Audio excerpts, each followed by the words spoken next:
እኮ ነው እሱ ድክ ትይልኛለሽ የኔ ጌታ የኔ ኢትዮጵያ ንጉስ የኔ ኢትዮጵያ ገዢ አዳሜ ተቃጣይ ዛሬ ስጋ ሊበላ ነው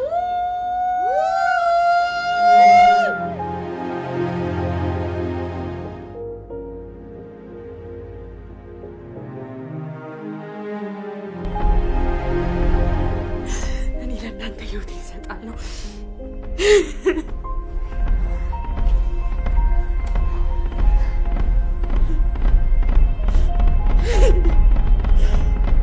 እኔ እኮ 9 ወር አርግዣ ምጭ የወለድኩ እናት ነኝ ቦሌ የሚባለው ሰፈር ነው እንዴ ግን ከኛ ሰፈር ጋር አንድ አይነት መንግስት ነው እንዴ ያለው መሰለኝ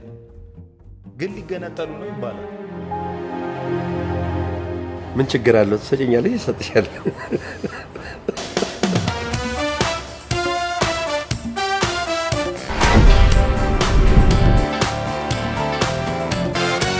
ያራዳ